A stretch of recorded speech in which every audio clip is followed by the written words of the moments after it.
One day we'll have intro music, but like, not today. Hi, I'm Elanor, I'm Kalina, and welcome to Don't Quote Us on That. where we kind of talk about movies. Yes, and this one we are Kind of talking about a Really? movie. we're getting real close to talking about a movie. I think this is the closest we've ever lived up to our slogan. We are kind of talking. That's true. The We're talking. I mean, he's been in more than one movie, so Yes, and these songs were used in a movie. exactly. And the people, okay, no, that's all I got. It counts. If we're counting it, it's fine. I make the today, rules, so. yeah, we do make the rules. We should probably change our slogan because we made that too. But we will not. Today we are talking about Tickets to My Downfall, which is the 5th studio album by Machine Gun Kelly, She's got the aka facts. yeah, I do.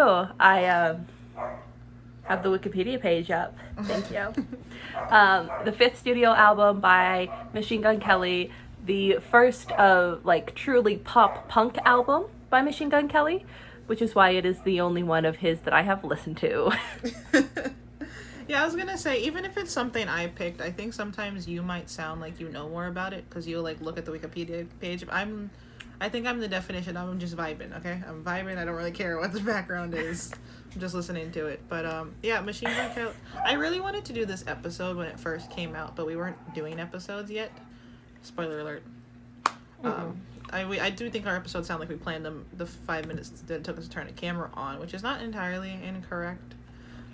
But yeah, I wanted to do this episode, so like I'm still excited about it, but I think I've lost some of the zhuzh. Oh, I haven't. I went a while not listening to this album because it's all I listened to for a while, and a couple weeks ago I was like, I'll give it another try. So I'm into it. I didn't realize it came out about 6 months ago in September 2020.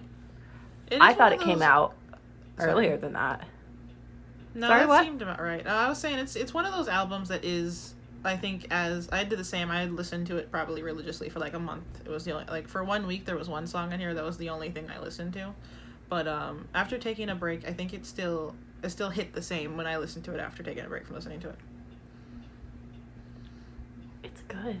It's good. Also, the movie connection is that he released a movie based off this album called Downfall's High. Mm-hmm. And apparently this was filmed in 4 days because of the COVID. I haven't seen it. Does it seem like it was filmed in 4 days? Is that mean to ask? Don't answer that if that's mean to ask. I don't think yes, like it's really, the best way I had to describe it is I think it would have been really, I think it's good, and I think it would have been better, but like they had pieces that like didn't fit together. Like the easiest way I can explain it is they'd filmed some stuff on like a proper camera, and then they cut in these random shots that were filmed because I saw this guy tweet about it, filmed on a like a VHS, like a little video recorder that Mod's son bought for like $10 at a yard sale. So like, and they just cut those in randomly, and I think that would have been good if they did it like for flashback pieces only, or like just for when they were singing, because it wasn't like singing the whole time. If they had like a clear theme, but like yeah, they just went from like proper camera, this little video recorder, and like, oh, you know what else bothered me? The frame kept changing. So like on the proper camera it would fill the whole screen, and then you'd switch to the other one, and then it would be like just a box in the middle of this black screen, and like, you gotta pick one. But that was just me being nitpicky. I think the story was interesting. I think if they had more than 4 days, it could have been better fleshed out. Apparently one magazine, I guess, is it a magazine? A Canadian music and entertainment publisher rated it a 4 out of 10 stars and described it as a 50-minute cringe fest that rings hollow, which I think it should be our new slogan. Yeah. What else? I think also the trailer, I think, painted one picture, but at the same time it hit all the points in the trailer. Like it had this like 50s sort of nostalgia. It had like, you know, bad guy, good girl. like it hit all the points, but just not in the way I think you expected it to. Mm-hmm. But it wasn't bad. I'm a sucker for when musicians will do like kind of like Fall Out Boy did with Save Rock and Roll, like the Youngblood Chronicles, where all the music videos kind of tell a story. Yeah. I think I really like when that happens. I don't know how I feel about a movie based on the album. Like, was the album like playing throughout it all, or yeah, what? so like it had a story, and then it would like lead into a song, and then Machine Gun Kelly would be there performing the song, right? Just random change in location. I do think if you look at it from the point of view where it's like, oh, sorry, my lighting just changed. But if you look at it from the point of view where it's a bunch of music videos that kind of go together, I think it makes a little bit more sense in that the pieces in between maybe didn't do the best job of connecting them, but like it's not, it could be worse also, you know what I mean? So that's how I watched it. Well, after a few minutes I was like, okay, let's look at it like it's a bunch of mini music videos, and they're kind of just giving you these little filler pieces to get from point A to point B, or song 1 to song 2, you know? I think it's a good idea. And I am kind of excited to watch it. I don't know when I'll get the courage to actually do that. But I don't know. I do have to commend the creativity at the very least without seeing it. Yeah. And then the only point I want to talk about that bothered me off the bat, and you'll see this in like the first 5 seconds, is and this is a spoiler, I guess, if you haven't seen Downfall's High, tune out for 5 seconds. He like chops his ear off, and the first thing I was thinking, I was like, didn't Van Gogh do that? And that's exactly what Van Gogh did. So yes, it is. Could have been more original, but like, could have been, but like, why mess with a good thing? It's already been established as something that artists do. Also, I can't argue with those facts, I guess. So. Like, I wouldn't cut my ear off, but I definitely get the motivation. I get the appeal. I get the feeling that drove him to do that. Yeah. I'm with him. Anyway, we're talking about the deluxe edition because Kalina and I, not to brag or anything, both pay for streaming services so we can get the deluxe edition. It is 21 songs, which is a lot of songs. Yeah, I think if we had like planned this for each of us to listen to, 21 songs would have turned me off. Yeah. The first song is Tickets. It's called Title Track, which could have tried harder with that one. But it's a good song. I do really, I love pop punk, so I do really like this departure for him, and I think it's really cool that he actually worked with, Kalina, what's his name? Travis Barker. So, it's got, you know, the authentic Blink-182 pop punk feel. Sorry, based on what I've heard him say the album's about, I think this sets the tone for it. He said the reason he called it Tickets to My Downfalls, he said like he felt like even when he was like at the highest career-wise, he was saying how all these people are around him when he felt like he was doing terribly and he wasn't feeling good with himself, versus, you know, when he's doing well, most of the people disappear. And that's what the opening song says. He says, I sold tickets to come see my downfall. It sold out in minutes. I saw friends in the front row. And then I really like the line he says, because the ones who gas you up only come around when the flame's on. So he's kind of talking about how he's like, he was spiraling, and then all these people were like, yeah, this is so great. We love Machine Gun Kelly. But really, they just like to see Machine Gun Kelly set himself on fire. Is what I think that's what he was saying. What is it? Clout chasers, if you will. Clout chasers, yes. And he raps up, I think, I don't know if it was the album before this. I think Hotel Diablo was the album before this. But he rapped a lot about that a lot as well, where he was saying how he had like friends who were mad because they thought he'd bring them to the Grammys with him, and he was like, you weren't doing the work. Like, what are you talking about? Yeah, that's gotta be like, I don't know. I feel like a lot of people say they want to be famous, and I think in a lot of respects, being famous would alleviate, like being rich and famous would alleviate a bunch of problems in my life, i.e., I can pay for college. But I don't know. And not to be like, we should feel bad for rich people. But, like, I feel like it does have to be really alienating. I've never wanted to be famous. I never got the appeal. Like, I thought it seemed nice to be comfortable, and, like, rich and famous, I think, is the important distinction versus, like, just rich. Because if you're rich, I think that would solve most issues you have. But I think rich and famous, if you're famous, it gives you a cushion to do like what you want more so than, I think if you're just traditionally rich, you made your money, you got to work for it. You know, you do still have, you're still confined to these things to an extent. Obviously, we're not talking about like billionaires here. But, and, like, not, you know, and not to be, oh, yeah, sad for like, you know, famous people. But I agree it's very alienating, especially the earlier on you're in it, if you grow up in it. But I think you can't, because you're famous, you can't interact with people, like, quote-unquote normal people, because they'd harass you. So you have to be in this bubble. You have no choice. And I don't think it's 100% your fault if you're a little out of touch because of that. I think it's a little bit different, like, I don't know, if you started, like, who is it? I think Drew Barrymore, I think she, like, her parents were famous, and so she grew up in it. Mm-hmm. I think that's just a little bit different, because that's kind of all you know. But, like, getting famous once you've already kind of lived a normal life, it's like, you know, people who stick around. Anyway, title track, good song. Title track, good. First part, second part. Solid starting. Second song is called Kiss Kiss. I do appreciate the dedication to lowercase titles because that's how I type.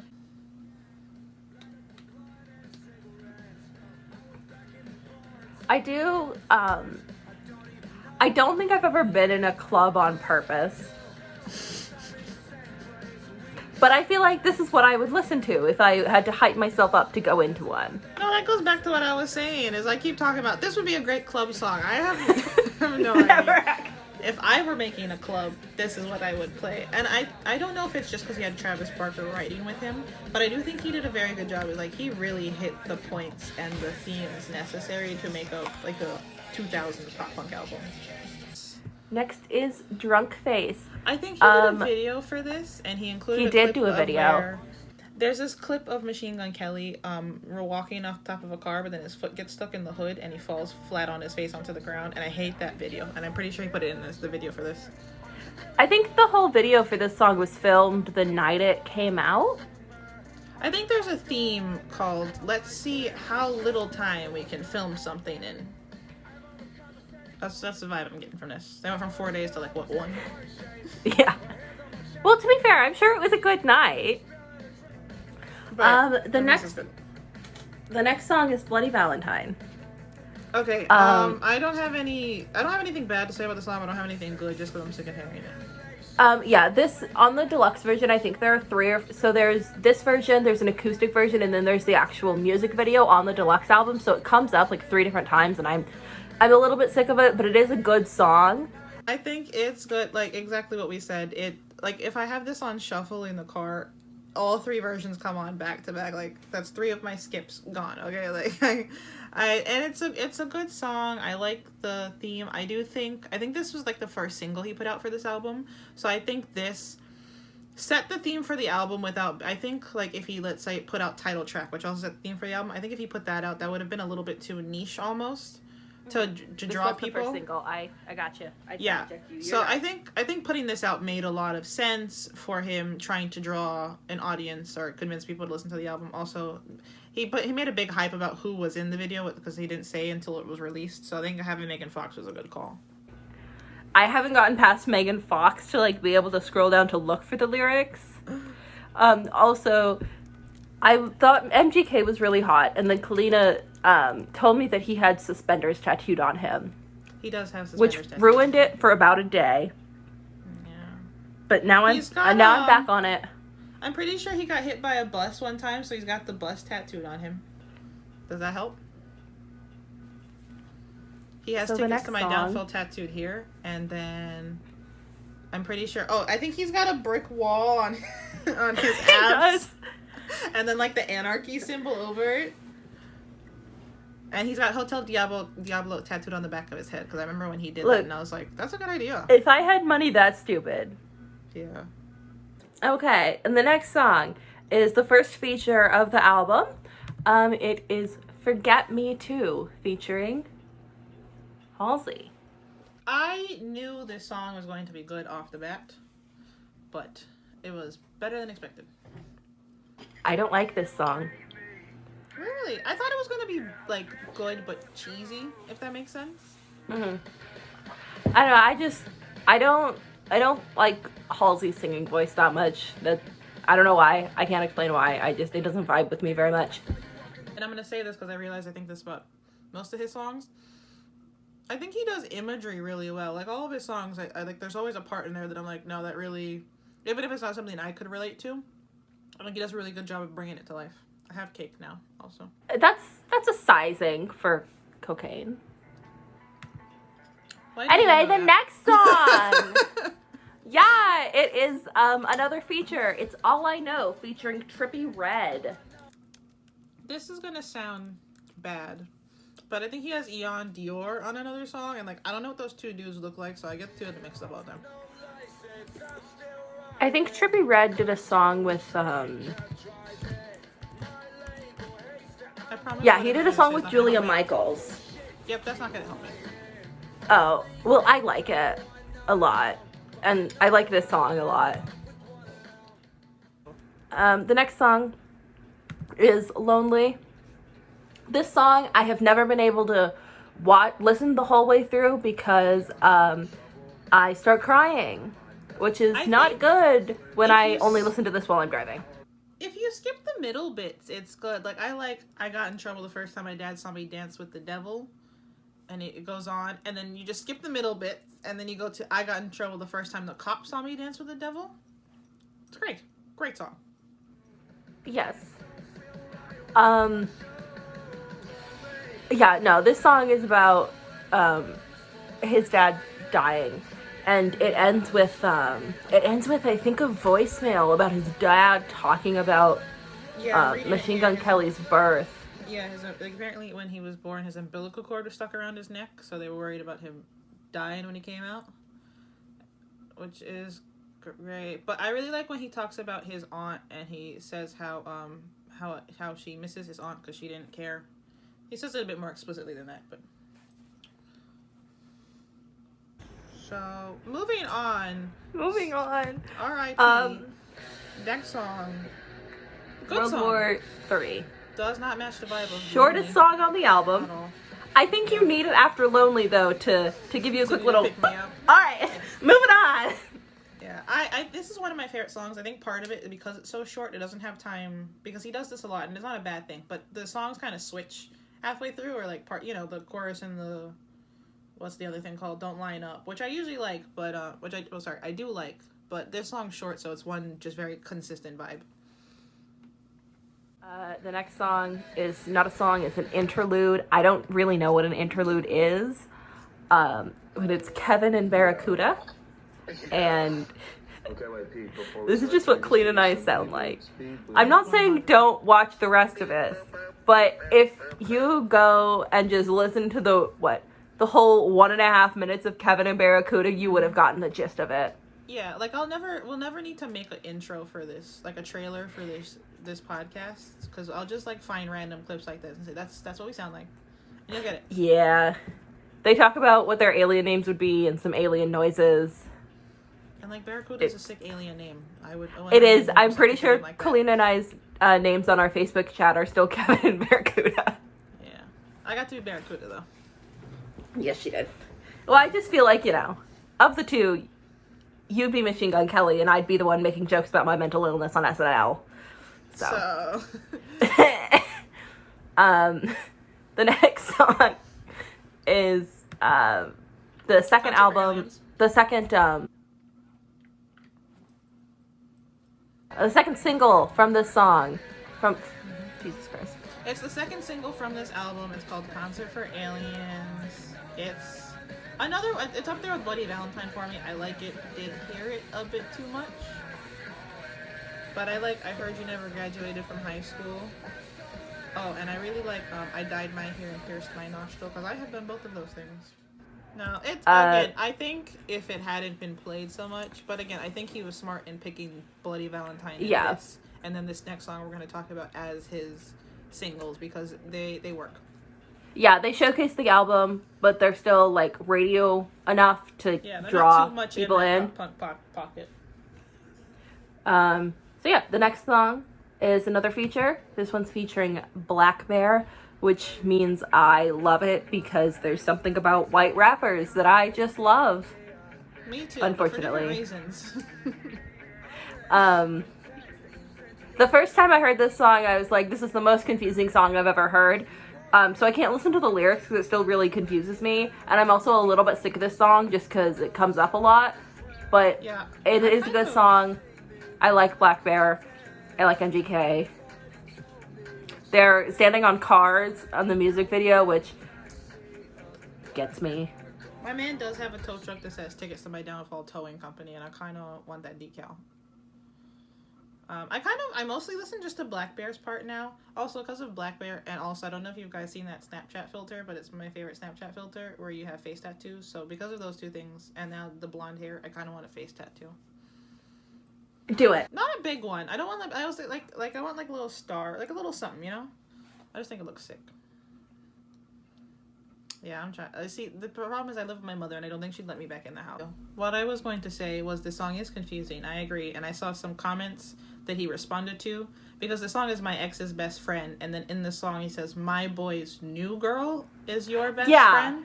So basically, and he responded to it in a tweet. Is why I got it right. He dated this girl, and then she broke up. They broke up, and then now the girl is dating his friend, and then the ex-girlfriend's friend is now hooking up with Machine Gun Kelly. So it's basically like a square they got going on. Like two overlapping triangles. I don't know. It's not good. That's not what a square is. Yes, but like I don't like the triangles didn't get put together. See, there's a triangle here and then a triangle here, and then the key point is Machine Gun Kelly in the middle. Okay. Maybe a Venn diagram? You lost me, but you had me at Machine Gun Kelly in the middle. Okay. That's what matters. I like this song. It's good. It's fun. I love it when people stand on cars. Is that a thing you see often enough to know you love it?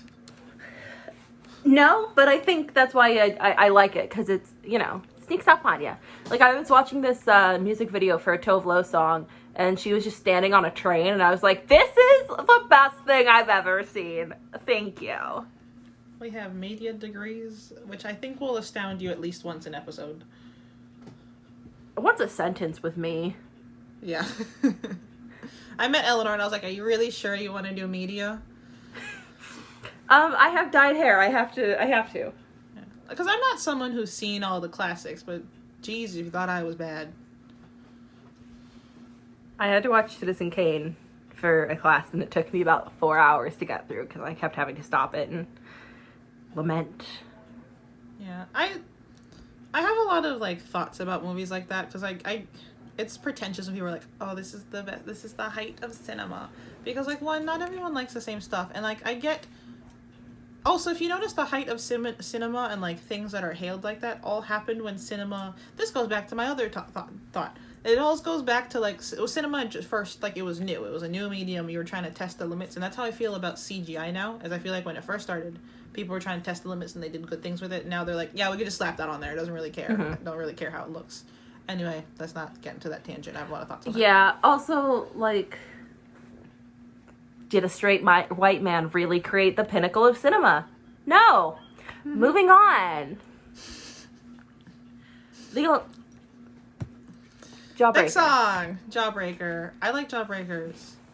I didn't realize what this song was about until Kalina and I were sitting in the car with my grandma, and I was listening to it, and I was like, oh! Yeah. That's what this song is about. I think you turned around and told me, and I was like, yeah, you don't say it out loud, and it's fine. That's what's important. I know, but I was... I need some help. It was my first time. Also, like, if I caught on before you did, that's bad. I just like that. I just like how it sounds. I didn't realize.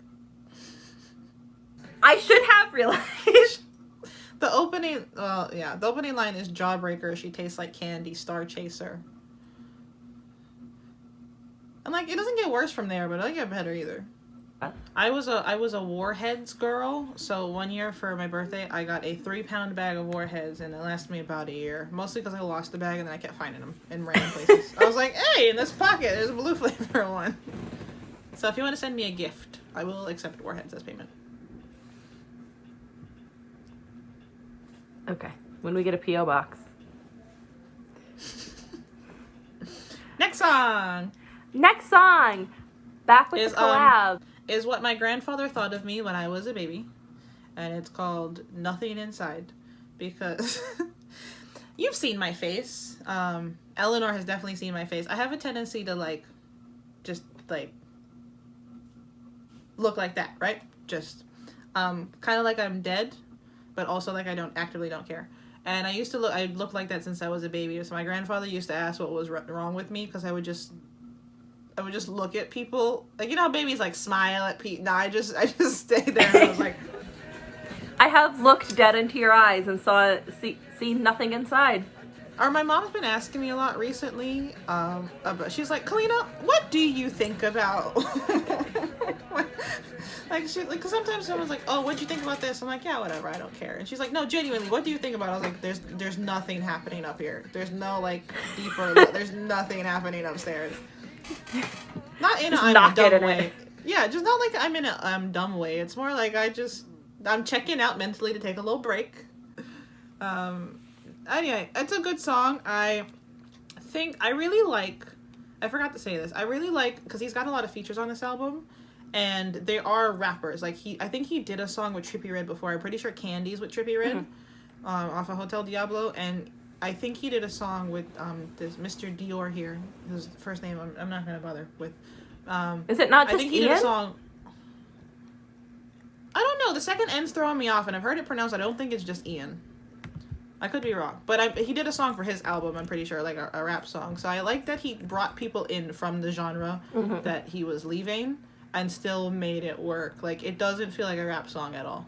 But also, I think that speaks to just musicians nowadays and creative people nowadays. There's not really a genre anymore, I feel like. I'm sorry. This Ian Dior kid, 1 day older than me.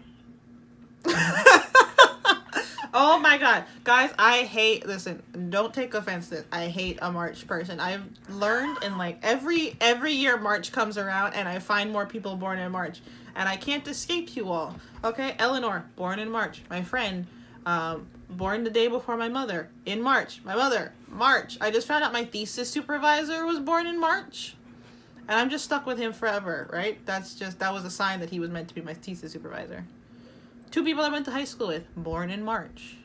I can't get rid of you all. And you all are lovely, but give the other months a chance. That's all I'm saying. Real quick, sorry. Okay, he's from Puerto Rico, so it would make sense that it's not just straight Ian. Anyway, he did a song. I think it's Ian. Ian? Yeah, I think so. Mr. Dior. Mr. Dior. Also, he did a song with Machine Gun Kelly before this.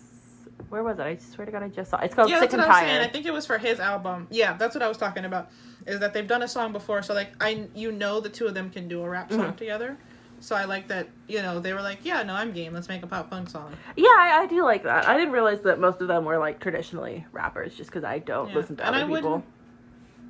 And the only reason I know is because he did the songs with the 2 of them. But also, I wouldn't even say those songs are the least pop punky on the album. Yeah. I'd say his singles were probably the least pop punky songs, and those are with Travis Barker and himself. So next song, I couldn't listen to this next. Well, it's an interlude. I couldn't listen to this when it first came out for too long. After the first 3 listens, I had to take a emotional break. Yeah, this song makes me kind of sad. It's Banyan Tree, and I see. No matter which way I say this, it's just gonna sound bad. But I don't care about Machine Gun Kelly and Megan Fox. I don't You're not actively invested in their relationship because that's. Yeah, I thought it was cute when it first happened. And now I'm like, that's nice. They're having fun, right? Whatever. I'm not trying to be all up in famous people's lives.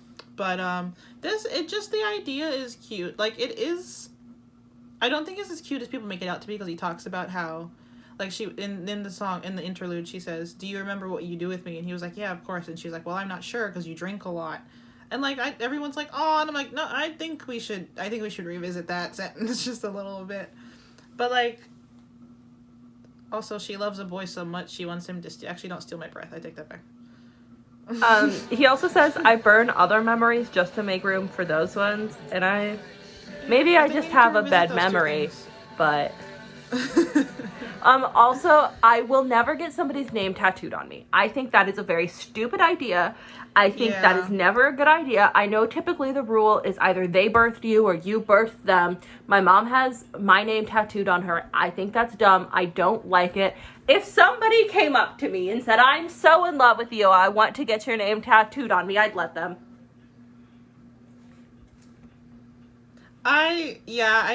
I'm the same. I don't think you should get anyone's name tattooed on you. I'm fine with, like, my mom's got my initials and my brother's initials, so like I think that's okay having your kids' names, but like that's it. Maybe your parents' names, but like maybe.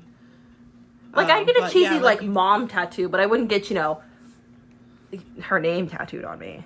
But like, yeah, I do, or like if people get like tattoos on their ring fingers instead of wearing a wedding ring. I do want to feel that level of trust and commitment with somebody that I would do that.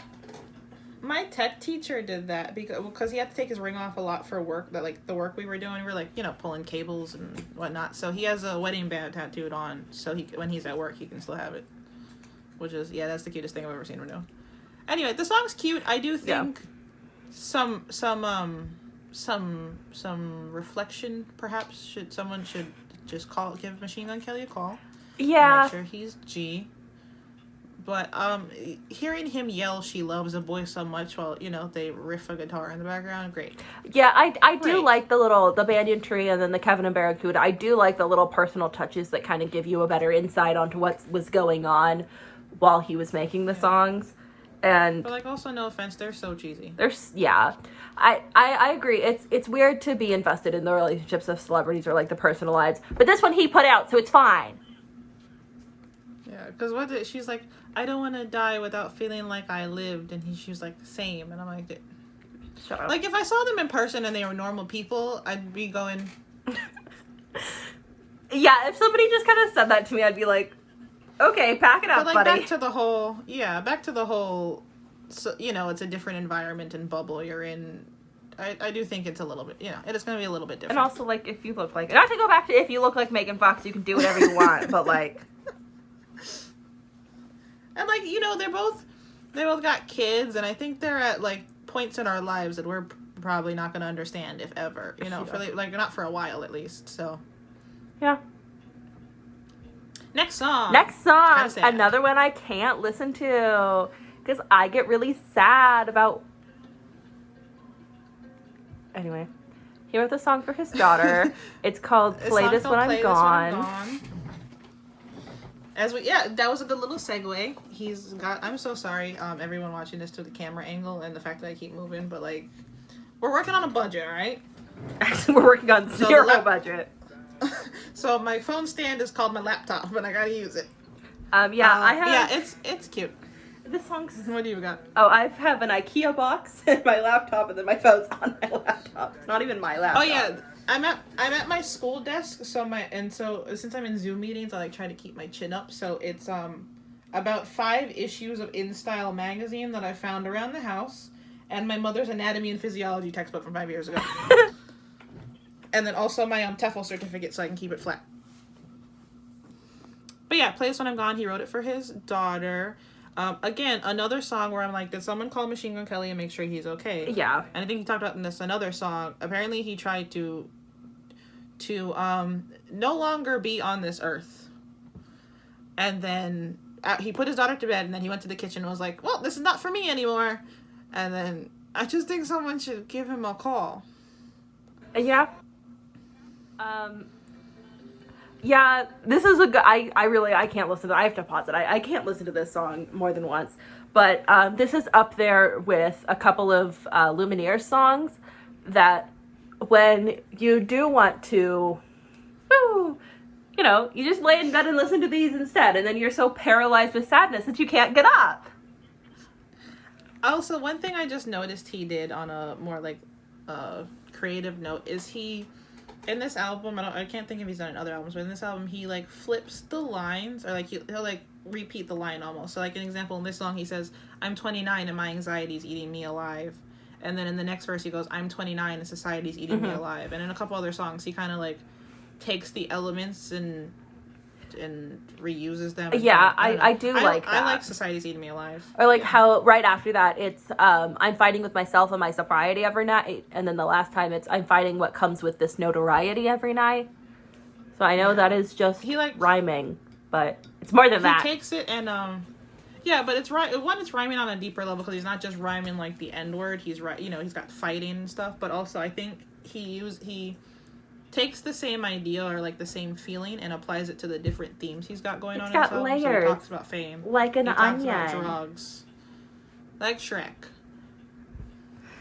Is that not where you're going? Not exactly. I was thinking more Carol Ann Duffy, who is a Scottish lesbian, but I think we hit both of our points there. I think that's all you need to know about us. And at the end of the song, he says, "I'll miss you and I'll miss you," and then I usually turn off about that point. Yeah, it's like a full minute of him just saying, "I'll miss you," which... Anyway, now we're on to the deluxe part of the album. Yes, we are. Which, in my opinion, best part of the album. Yeah, the first deluxe track is a cover of Paramore's Misery Business, and... Is it? I have it in a different order here, so I can remember which order is correct. Oh, I mine's just a YouTube playlist, so it could be the wrong order, but... Okay. I really like when he was doing these lockdown sessions. I liked Machine Gun Kelly before that, but I think that was like the first time he was putting stuff out, and I was like looking forward to what he came up with. I really like covers of things, and when people give it their own spin, like I really like that. So he was taking like different instrumentals. Yeah. And also like Paramore. What do you have next? Oh, next on my list is Body Bag. Okay. Featuring Youngblood and Burt McCracken. Love this song. One thing I will say though, he has this song, right? Mm-hmm. And then he has Pretend I'm in the Camera Frame. He has Acting Like That, which I think Youngblood put out on his album. Mm-hmm. And I think they like probably sat down and wrote a bunch of songs together in like the same time frame, obviously. But I would have switched this. This sounds like a Youngblood song to me. And also like he starts the song off, so like it would make sense that he would start off his own song. Whereas Acting Like That is more Machine Gun Kelly. And Machine Gun Kelly starts off that song like, so I think it makes more sense to be flipped, but I also think they just wrote a bunch of songs and then went rock, paper, scissors for him. The next song is called Hangover Cure. Not something that I can relate to, but Elanor, do you have any thoughts on well, do you? I'm just asking. I'm asking the room. The only cure for a hangover is to puke and then take a 5-hour nap. Elanor, that's your cure for everything. Well, the 5-hour nap part. So it works. I mean, Elanor and I will have plans to like do something. She says, "Okay, great," and then she just drops off the face of the earth till the time that we're supposed to do the thing. Which, like, I can't fault her for because she shows up on time, but still. This song, I love this song. I really like when it says, "I text you, but it's better to call because tomorrow there's less that I have to delete." Not because I really like texting people when I'm drunk, because I do. Insert story about somebody that I'm not going to talk about on the internet here. And yeah. The next song, which was in this song's place on my list, is Can't Look Back. This is my favorite song on the album. Really? And I can either get really sad about it or really hype. Yeah, I didn't tell you that. This is my favorite song on the album. Can't Look Back is genius. It's another one of those songs I'll put on like my training playlist. I'll put on my fun playlist. I'll put on my like sad playlist. I really like the way this song sounds. This is one of my top ones.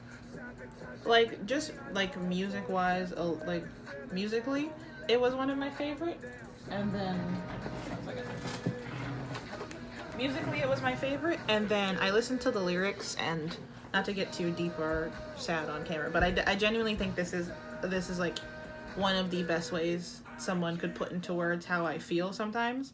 Especially, he starts out saying, I thought about giving up everything I own and then moving out. And, like, I don't feel like a prisoner in this home, but sometimes you get a little crazy and you just want to get up and just leave. You just want to leave. And then he also talks about some days I'm a kamikaze.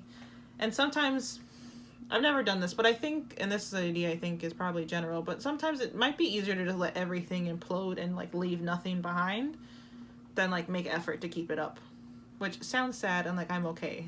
Yeah, now that I'm listening to this song, it's a good favorite. Like, I'm reading the lyrics on, like, I'm bad and they say that the good die last.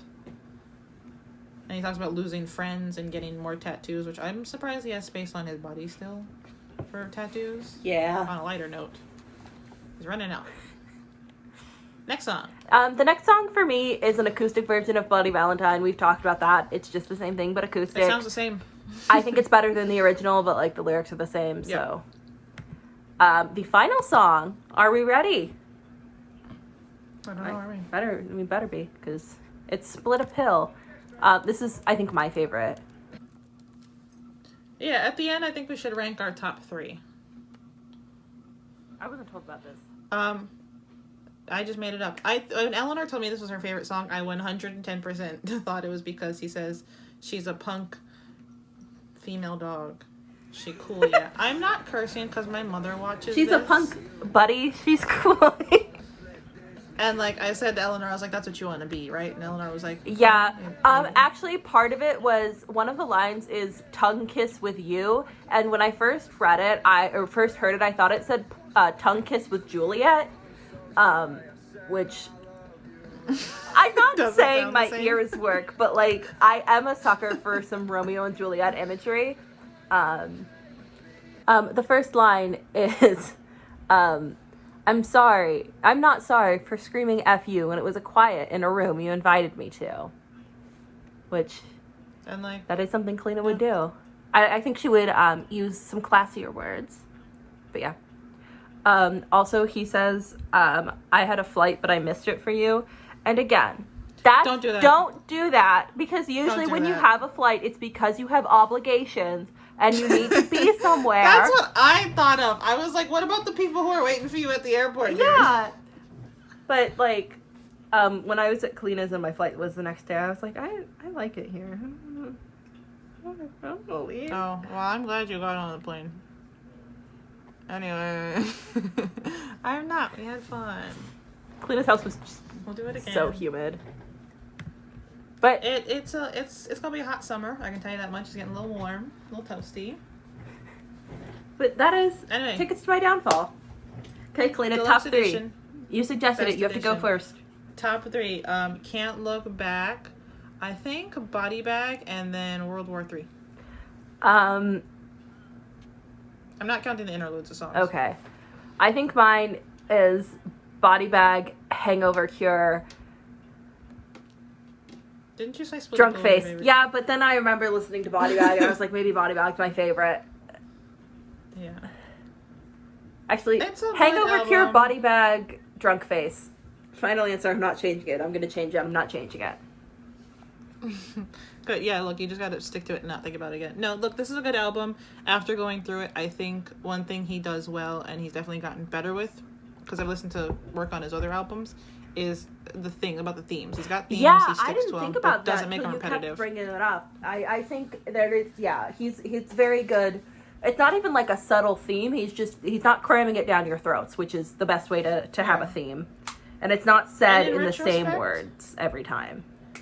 Yeah, and that's in retrospect, I think Downfall's High, the movie, makes a lot more sense, because it does feel like he's telling you a story. It's a little disjointed, but I think maybe if you rearrange the songs, there would be a clear, like, you're telling a story, this is part A, part B, part C, whereas here he switches it up a little.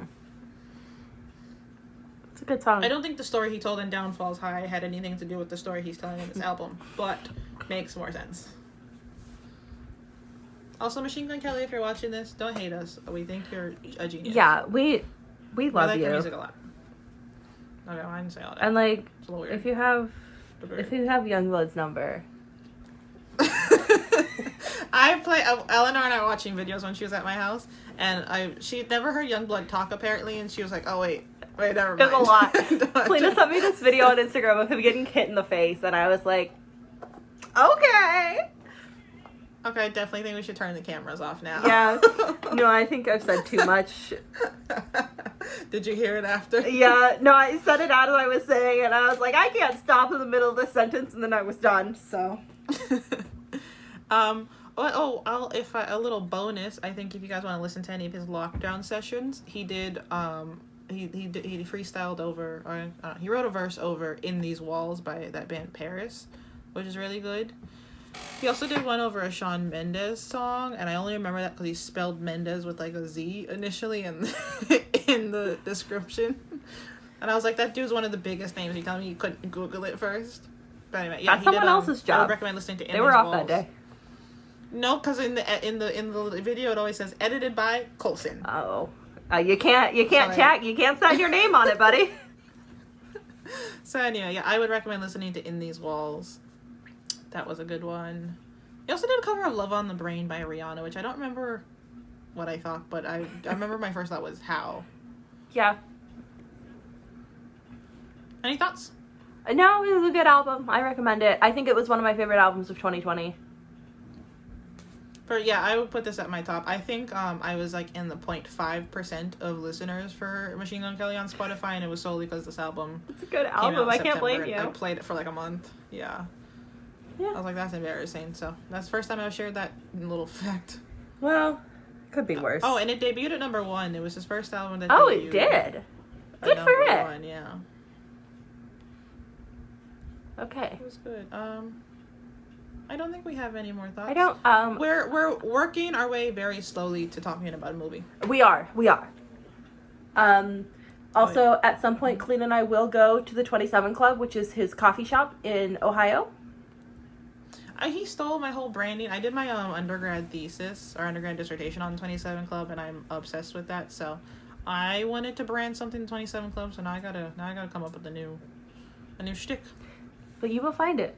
And until that point, I have been Elanor. And I may have been Kalina. And this has been. Don't quote us on that. We might be back. We will be back. You can't get rid of me that easy. We were being vague about our names. I thought I was sticking with the theme. Oh no, I just don't know my name. Oh yeah. All right. Well, we will be back. We will. And I might. And we do have plans. We have solid plans to talk about a movie. Yes. And in case I don't see you, good afternoon, good evening, and good night. One day we'll have outro music, but like, not today.